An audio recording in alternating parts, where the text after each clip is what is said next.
Bapak Ibu yang dikasihi Tuhan, pada kesempatan ini kita akan bersama-sama mau meluangkan waktu untuk kita mendekatkan diri kepada Tuhan dan bersekutu dengan Tuhan. Sebelum kita masuk di dalam renungan, di dalam persekutuan antar keluarga ini, mari kita akan berdoa bersama-sama.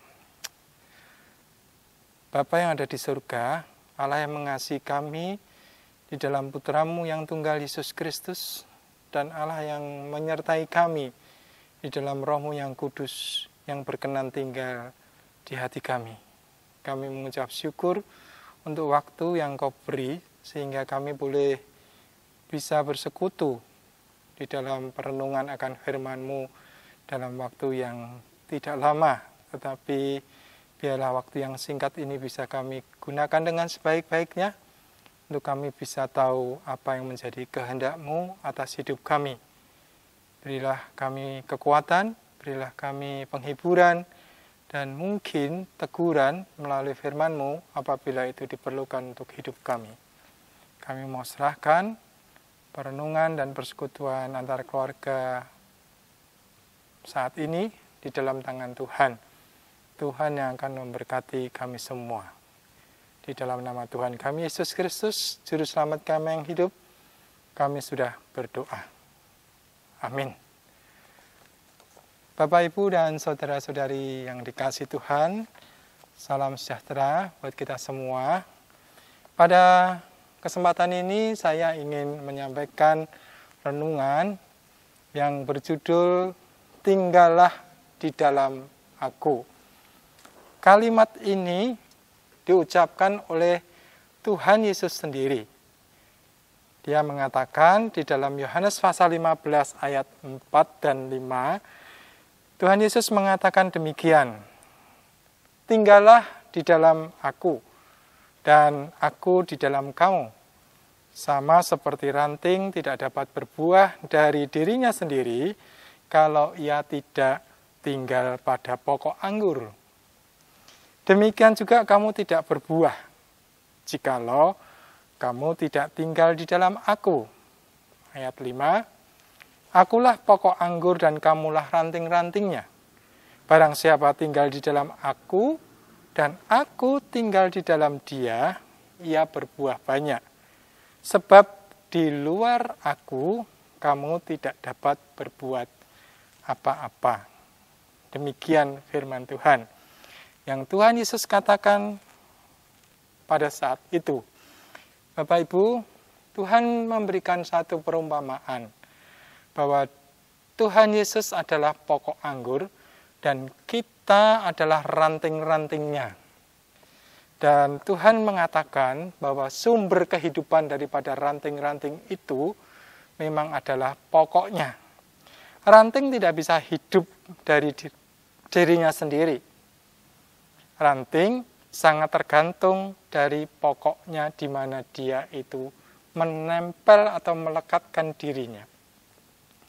Jangankan untuk berbuah, hidup pun tidak akan bisa kalau ranting itu lepas dari pokok anggurnya. Dan Tuhan ingin kita tidak sekedar hidup saja, tetapi hidup dan berbuah banyak. Nah, semuanya itu bisa terjadi dalam kehidupan kita apabila ranting-ranting itu menempel pada pokok anggur yang benar itu. Nah, Bapak Ibu yang dikasihi Tuhan, di dalam renungan kali ini kita akan mencoba disegarkan kembali, diingatkan kembali bahwa perlunya kita itu benar-benar mendekatkan diri dan bahkan melekat kepada pokok anggur yang benar, yaitu Yesus Kristus itu sendiri. Keterikatan dan kemelekatan ranting itu sangat menentukan hidupnya. Dan ranting itu sangat tergantung terhadap pokoknya. Saya pernah memelihara ikan cupang. Dia saya pelihara sedemikian rupa, saya taruh di tempat akuarium yang kecil, Dan kemudian dia kasih makan, saya ganti airnya, saya rawat dia. Ikan ini bagus, putih warnanya. Dan setiap pagi dan sore saya kasih makan dia, saya rawat dia. Suatu pagi saya lihat dia ada di akuarium itu. Saya senang melihat dia hidup, saya kasih makan. Sore hari sepulang kerja, saya kembali lagi seperti biasa. Saya tengok akuarium itu. Dan ternyata ketika saya mau kasih makan, akuarium itu kosong. Ikan itu tidak ada di situ lagi. Ikan cupang itu tidak ada di dalam akuarium kecil itu. Saya coba untuk cari di sekitar di mana akuarium itu, di sekitar akuarium itu. Ternyata saya tidak bisa menemukannya. Saya pikir apakah ini dimakan oleh tikus, tapi rumah saya tidak ada tikus. Apakah ada cicak yang mencoba untuk makan? Masa cicak yang makan? Nah, saya mencari, tapi saya tidak menemukannya. Dan ya sudah, saya berharap suatu saat saya menemukannya. Ternyata besok pagi ketika saya bangun pagi, ketika saya mencoba untuk membersihkan akuarium yang lainnya, ketika saya sapu di sekitarnya, ternyata saya menemukan seekor ikan putih yang sudah ada di lantai, jauhnya kurang lebih sekitar 2 meter dari tempat akuarium di mana dia hidup. Rupanya ikan ini meloncat dari akuarium dan dia menggelepar-gelepar dan akhirnya menjadi jauh dari akuarium dan akhirnya mati di lantai. Ikan ini mencoba untuk keluar dari air, tapi ternyata di luar air dia tidak mendapatkan kehidupan. Dia tidak bisa hidup, karena hidup dia itu ada di air. Nah, Bapak Ibu yang dikasihi Tuhan, bahwa hidup ikan ini sangat tergantung dengan air, karena dia itulah media hidupnya. Tuhan Yesus juga mengatakan bahwa kalau engkau mau hidup, engkau mau berbuah, maka tinggallah di dalam aku. Aku akan tinggal di dalam kamu. Demikian kata Tuhan Yesus. Dan sumber kehidupan memang berasal dari Allah sendiri. Saya teringat dengan perumpamaan yang Tuhan Yesus berikan kepada kita yang ditulis dalam Alkitab. Yaitu perumpamaan tentang anak yang hilang. Ada seorang bapak yang mempunyai 2 anak. Dan anak yang bungsu ini rupa-rupanya mempunyai pemikiran yang berbeda. Dia pikir dia ingin mencoba kehidupan yang lebih baik di luar rumah bapaknya. Dia mengatakan kepada bapaknya, "Bapak, berikan bagianku yang menjadi warisan buat aku, yang seharusnya tidak dia peroleh sebelum bapaknya itu meninggal." Tetapi mungkin dia memaksakan kehendaknya dan bapaknya itu turuti. Sekalipun sebenarnya tidak setuju untuk lakukan itu. Tapi rupanya anak ini memang memaksa dan akhirnya bapak itu beri bagiannya kepada dia. Si bungsu merasa dengan bekal yang dia punya, dengan warisan yang bapaknya berikan itu, dia bisa hidup lebih bagus daripada di rumah bapaknya. Lebih bebas, lebih nyaman, dan mungkin lebih menyenangkan dibandingkan ada di dalam rumah bapaknya.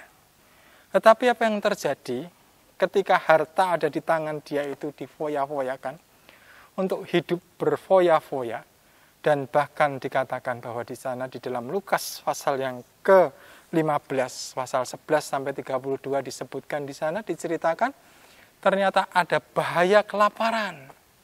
Sampai akhirnya anak bungsu ini menjadi melarat. Dan dikatakan dia berusaha untuk bekerja menghidupi dirinya sendiri. Ikut orang yang ternak babi. Dia mencoba untuk mau makan. Tetapi ketika dia meminta untuk bisa makan, ampas makanan babi itu. Ternyata itu pun tidak diperkenankannya.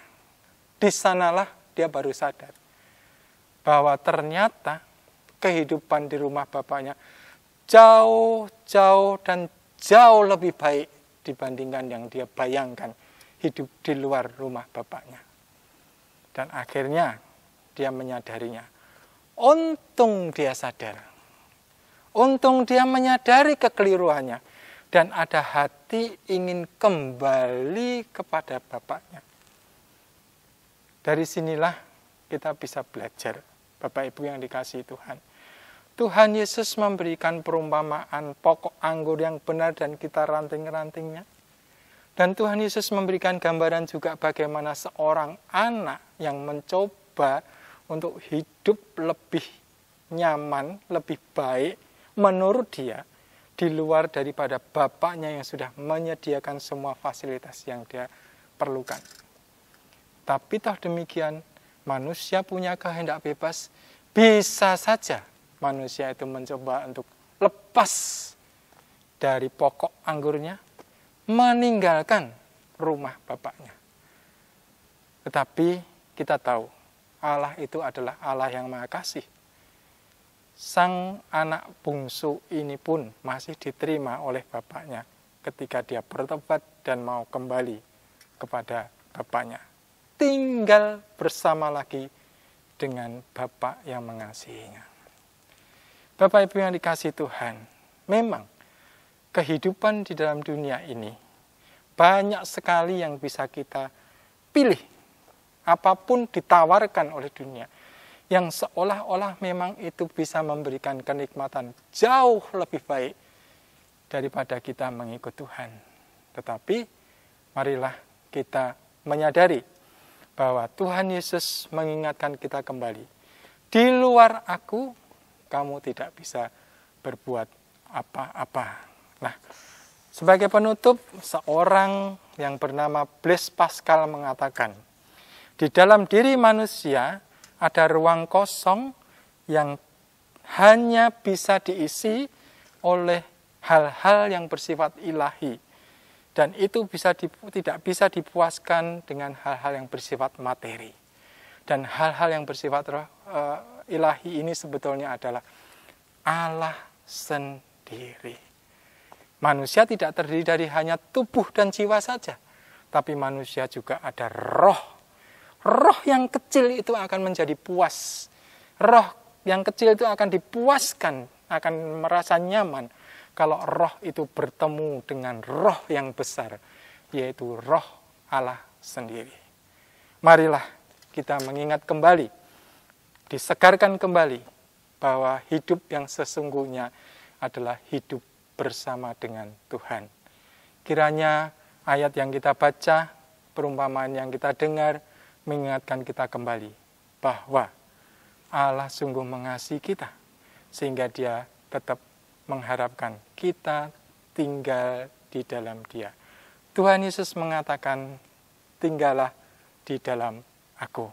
Bapak Ibu, biarlah dengan segala kondisi yang kita punya, kita tetap setia dan berdiam di dalam Tuhan sampai Tuhan memberkati kita semuanya. Kiranya melalui renungan yang singkat ini, Bapak Ibu boleh dikuatkan, dihiburkan, dan kita semua boleh mendapatkan berkat daripada Tuhan Yesus sendiri. Mari kita akan berdoa. Bapa yang ada di surga, kami mengucap syukur untuk kesempatan ini. Kami mengucap syukur untuk ayat firman-Mu, sehingga kami diingatkan kembali bahwa sumber kehidupan itu memang berasal dari Tuhan saja. Oleh sebab itu, tarik hati kami untuk kami mendekat kepada Engkau, bahkan kami melekat kepada Engkau, sehingga kami boleh hidup, dan kami boleh berbuah, dan kami bisa memuliakan nama Tuhan. Kami mohon penyertaan dan perlindungan-Mu, sehingga kami pun boleh tetap setia mengikut Engkau, dan kami boleh memuliakan nama Tuhan melalui sisa hidup kami. Terima kasih ya Bapa, hanya di dalam nama Tuhan kami Yesus Kristus, kami sudah berdoa dan mengucap syukur. Amin.